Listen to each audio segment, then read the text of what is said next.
好啦，咁樣咧，今次段片咧就係同大家講翻水調歌頭嘅內容啦。咁首先咧，再同大家重溫一下咧，究竟水調歌頭我哋究竟點樣分翻開唔同嘅部分。咁首先啦，第一句啦，丙辰中秋去到兼懷子由咧，呢一度咧就唔係正文嘅開始嚟嘅，呢一度咧其實係詞序。咩詞序咧？講多次啦，就係一首詞嘅 background information， 一個 introduction 嚟嘅啫。咁樣咧，所以喺呢一度咧，佢簡單交代咗寫呢一篇詞嘅時間啦，同埋緣由係點樣。咁樣咧，所以咧呢一個位咧，大家記住啦，係詞序或者小序啦。咁跟住咧，由明月幾時有去到何似在人間咧，其實咧我哋就會叫佢做上篇。咁樣咧。轉朱閣低綺戶照無眠，去到千里共嬋娟咧，咁呢一度咧其實就係下篇。咁正文嘅部分咧，呢一個咧係雙調嚟嘅，咁就上篇同下篇啦。咁樣咧，佢全文咧，因為有成95個字啊，咁所以咧，其實咧佢喺體制上咧係屬於長調嘅。咁樣咧，我哋先簡單咁樣咧喺小序嗰度咧去了解下呢一首詞嘅背景先啦。丙辰中秋即係咧1076年啦。咁樣咧，旦個旦字咧其實係解天光啦。咁子由係邊個咧？子由咧就係蘇軾個細佬蘇轍。咁樣咧，佢哋兩個人咧喺寫一首詞嘅時候咧，其實已經7年無見㗎啦。咁樣咧，其實咧，蘇軾咧寫一首詞嘅時候就正值中秋佳節啦。咁樣咧就係，但係佢就得返自己一個人。咁樣咧，爸爸媽媽過咗身啦，老婆咧亦都離開咗人世。咁啊，世間上嘅至親咧得返細佬一個。咁但係咧喺呢個人月兩團圓嘅日子裏邊咧，佢冇辦法同細佬相聚，所以咧佢咧就飲酒啦，飲到大醉啦。咁樣咧，佢係咪到最後尾都係好懷念細佬而好唔開心？唔係嘅，因為咧佢喺寫呢一首詞嘅時候咧，佢諗通咗一啲嘢。咁樣咧，所以到最後尾咧，你會見到佢咧係歡吟嘅，係歡樂咁樣暢吟啦。咁樣咧喺呢一度咧，我哋可以咧就見到咧，其實呢一首詞嘅體制係點樣咧？首先佢係屬於長調啦，啱啱講咗95個字，詞牌咧係水調歌頭。咁啊喺丙辰年所寫嘅中秋佳節裏邊寫一首詞啦。咁樣咧主要就係講蘇軾喺當天晚上嘅心境變化。咁樣咧，佢寫呢一首詞嘅原因咧係想懷念自己個細佬。咁樣咧，王菲呢首歌就唔播俾大家聽啦，大家有興趣翻嚟聽下。咁樣咧，首先咧，我哋嚟解讀一下先啦。明月幾時有，把酒問青天。把酒咧係講端起酒杯嘅意思。咁佢喺一度咧，其實咧佢就話啊，明月喺幾時先會出現咧？佢咧就握住酒杯問青天。咁但係老老實實，你8月15中秋佳節，你抬頭望上天空，你點會見唔到有月亮咧？除非嗰一日係打風嘅啫，係咪？咁樣咧，所以其實咧，月亮根本就喺蘇軾面前。咁但係點解佢要問明月幾時出現咧？呢一度咧，其實就係關佢深層意思事啦。原來咧，當蘇軾咧，佢抬頭望到嗰個美麗美好嘅月亮嘅時候咧，佢不禁咁樣聯想到咧自己過往美好嘅時光啊！佢就問啊，我過往美好嘅時光幾時先會真正再次出現啊？咁呢一度其實上篇佢最主要聚焦嘅係佢人生邊一件憾事咧？其實咧係聚焦咗喺人生仕途不順嘅憾事。因為咧，我喺作者簡介嘅時候咧都講過啦。蘇軾咧，因為烏台詩案咧，俾人一貶再貶，貶咗3次啊！咁期間咧，佢就被貶到嚟密州呢一度。咁所以咧，佢就喺人生咧，其實咧好失意嘅時刻啦，因為被貶官嚟到呢一度，咁所以咧佢就諗啦，我過往咧仕途鏗鏘嘅嗰啲美好時光幾時會再出現啊？咁所以喺度我哋會話佢係觸景生情，因為佢見到美麗嘅月亮，見到呢個景物，佢觸發咗佢對過往美好生活嘅聯想，並且去慨嘆幾時呢一啲美好嘅生活會再返嚟啊！咁所以咧，佢喺呢一度咧就係抒發咗咧對仕途失意嘅感慨嘅。咁於是乎咧，佢繼續下一句啦，不知天上宮闕，今夕是何年？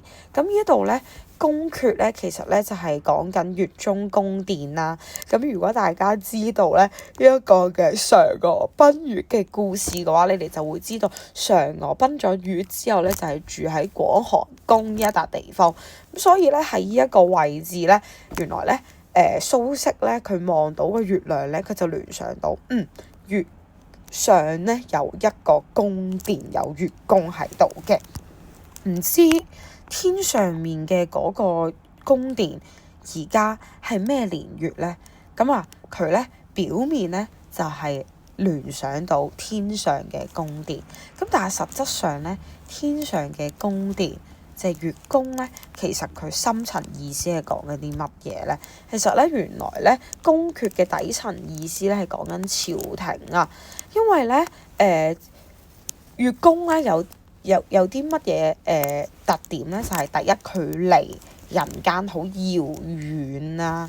第二咧就係我企喺人間呢一度要望到月亮嘅，我係要仰望佢嘅，佢地位係好高嘅，要仰望佢。而咧代翻入去啱啱上一句我哋嘅聯想啦，佢見到美麗嘅月亮咧，佢聯想到係當時仕途鏗鏘嘅嗰一種美好時光，即係喺朝廷做官嘅嗰啲美好時光。所以我哋下一句咧，我哋都可以代指咧月宮原來個底層意思咧叫朝廷喎。所以咧佢咧其實呢一句咧底層咧，其實佢想抒發佢一早已經離開咗嘅朝廷，唔知而家情況如何咧？所以我哋喺度咧會見到，其實原來佢對朝廷係有眷戀之情嘅喎。佢係好想返去朝廷嗰度，於是乎咧就會有下一句嘅出現啦。我欲乘風歸去，又恐瓊樓玉宇，高處不勝寒。喂，我想乘住一陣清風歸去邊度啊？歸去月宮。又恐瓊樓玉宇，瓊樓玉宇咧，其實喺一度咧就係講緊用美玉建築嘅樓宇啦。喺度咧其實係指緊月中嘅宮殿嘅。我咧又好驚咧嗰個月中嘅宮殿會點樣啦？高處不勝寒。哎呀，你太高啦！我嚟到呢一個月宮咧，我驚我承受唔到呢一種寒冷啊！所以咧，其實呢一句咧就係講緊呢一個意思啦。咁樣咧，底層又係點樣咧？底層我哋啱啱咧知道咗啦，原來咧月宮等於朝廷。咁所以咧，佢咧其實佢想返月宮，佢想去月宮咧。我欲乘風歸去月宮，其實即係我欲乘風歸去呢個朝廷喎。咁所以咧，我哋又可以睇下咧係下一句我哋點解啦？我欲乘風歸去，表面上佢係我欲乘風歸去天宮，因為我擔心高處不勝寒，所以最後尾選擇留喺人間。但實質上，其實佢係講緊啲乜嘢啊？我欲乘風歸去，我想返去朝廷，但係又怕朝廷點樣啊？又怕朝廷太高啦！我返去朝廷，即係話我嘅官位其實係攀升返嘅。但係當時候點解佢係被朝廷被貶官啊？係因為咧烏台詩案啊嘛，因為同王安石變法有關啊，佢唔支持王安石變法，所以佢有黨爭出現。因為黨爭嘅緣故，所以佢最終被貶官。佢喺度咧，其實好驚，就係我想返嚟朝廷，但我又好驚我返到嚟呢一度個位太高啦，高官喎，要做翻，又要同翻嗰班人咧針鋒相對，翻到去嗰度又可能俾人揶揄，又可能俾人針對，甚或乎咧有可能你會俾人排擠，跟住咧又繼續黨爭你，咁佢咧好驚好驚，驚無處容身。所以喺度咧，其實咧依兩句，依一句係好矛盾㗎。前一句我欲乘風歸去係抱有希望㗎，我想翻去朝廷，但後邊嗰句我又好膽怯，好矛盾，我唔夠膽翻去朝廷，我好怕黨爭再次出現。所以咧，依一個高處不勝寒個寒字咧，表面睇我哋係講緊體寒，但係咧深層啲咁諗啊。佢個寒係咩寒啊？係心寒啊！我驚我翻去朝廷做公官，我又俾人排擠，又俾人黨爭，哇！我好驚啊！我心寒啊！呢個咧就係佢喺寫呢一句嘅時候咧底層嘅意思啦。起舞弄清影，何似在人間？喂，啱啱嗰句咧其實好因為佢好膽怯、好驚啊嘛，其實個情緒好低落㗎。於是乎咧，上片嘅最後一句咧，起舞弄清影，何似在人間咧，又將個情緒轉直喎。咁弄字咧喺度咧係解緊咧，月下嘅身影咧會跟住我咧去做出各種嘅舞姿。咁樣咧，其實喺呢一個嘅中秋佳節啦，人人都有家人陪啦，但係咧呢個世界上得返細佬一個至親嘅蘇軾咧，而家都同細佬分隔兩地，所以咧係冇人同佢一齊共度天倫嘅。於是乎佢只可以點啊？佢只可以同自己個影做朋友。佢咧就同自己個影咧一齊對跳啊，一齊跳舞。佢咧就喺度形容哇！呢一種咧同自己嘅影子跳舞嘅過程咧，蘇軾點樣講啊？喂！咁樣先開心啊！咁樣先逍遙又快活啊！唉，返乜鬼去天宮？返乜鬼去月宮啊？返乜鬼去朝廷啊？朝廷邊比得上人間啊？咁所以咧，喺呢一度咧，其實人間個深層意思又係代表啲乜嘢咧？其實人間呢個深層意思咧就係，如果月宮係解朝廷，人間就一定係講緊佢而家被貶官嘅嗰笪地方。佢其實咧就係想講緊，不如我留喺密州啦，留喺密州做個地方小官咪夠咯。咁所以喺度咧個底層意思咧就係講緊做一個地方嘅小官啦。喺度咧其實個情緒有轉變喎，佢咧喺度咧能夠自我排解。佢咧就講緊而家自己雖然做咗一個地方嘅小官，但係都逍遙又自在啊！唔好羨慕啦，亦都唔好上返朝廷啦，留喺度咪算咯。咁呢一度咧上片咧，其實我哋都係主要利用咗咧呢一個位置咧，其實去作為一個情緒嘅轉正啊。佢咧由好負面啦，覺得好膽怯、好驚啦，喺度其實呢一句咧，佢轉變為唔再低落嘅，係欣然咁樣接受咗自己要喺地方做官，冇得返朝廷嘅呢一個事實㗎啦。咁所以咧，我哋會話咧，上片咧其實就藉住個美麗嘅月亮啦，勾起返自己咧對過往美好生活嘅聯想。咁所以我哋喺度咧會話佢用咗觸景生情啦。然之後咧，勾起咗個聯想之後咧，佢又覺得唉，幾時先可以返去咧？有一種慨嘆。但係咧，最後咧又靠住起舞弄清影，何似在人間咧嚟做一個自我嘅開解。咁所以咧，上片嘅內容咧，其實最主要都係針對住佢人生邊一件挫敗的事情咧，就係仕途失意嘅呢一件挫敗事情，去作出一個自我嘅排解嘅。而我哋而家咧嚟到下片啦，轉諸葛，諸葛咧係解紅色嘅樓閣，低耳戶。耳戶咧其實係講緊雕花嘅窗戶，照無眠，照住我呢一個沒有睡意嘅人。所以咧喺呢一度咧，其實咧呢一句我哋要特別留意嘅係轉啦、低啦、照啦呢啲嘅字眼，尤其是轉啊，轉得係流轉。我哋咧會唔會無端端夜媽媽尤其是仲係中秋佳節喎，會見到個月光喺度移動啊！我哋唔會噶嘛，我哋有時間都同朋友仔玩啊，同家人相處啦。咁咩人先至可以留意到一個咁緩慢移動緊嘅月亮呢？就係嗰個中秋節冇人陪，好孤單嘅蘇軾。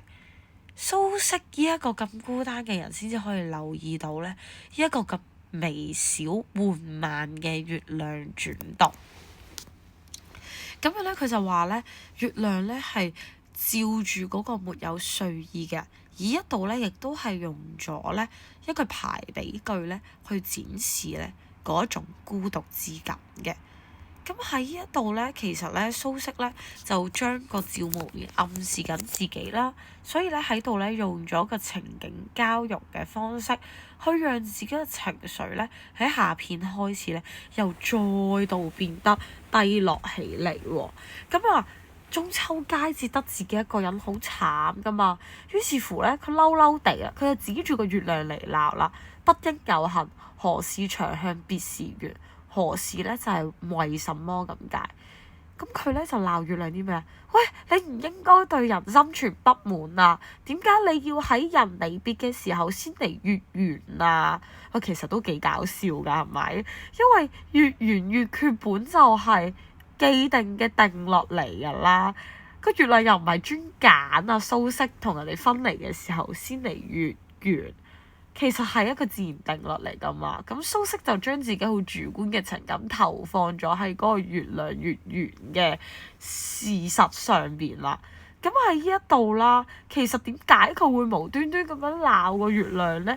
就係因為佢而家同細佬分離啊嘛，而家又好掛住細佬喎，咁所以佢就好感嘆啦，點解個月亮要喺人離別嘅時候先有月有光？咁喺度咧，佢就係用咗一個用情入境啊，將自己主觀嘅情緒投放喺客觀嘅物象身上。咁佢就質問同埋怨個月亮啦，點解你成日都喺人哋離別嘅時候先嚟月圓嘅啫？咁所以咧喺度咧，佢好嬲嬲豬咁樣咧，就係鬧個月亮啦。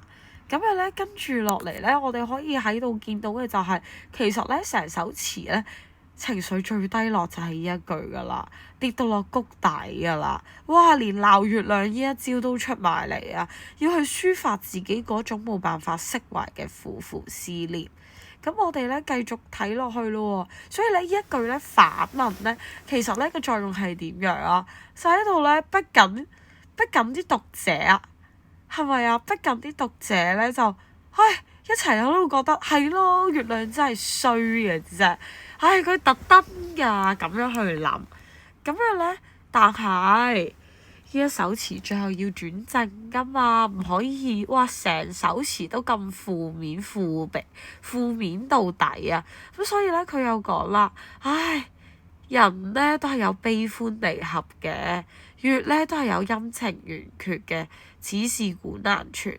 全嘅意思係解完美無缺咁解啊！喺度咧，其實就講緊人一定會經歷過悲哀啦、歡喜啦、離散啦同聚合。月亮咧亦都有陰暗同晴朗嘅時候，亦都有月圓月缺嘅時候。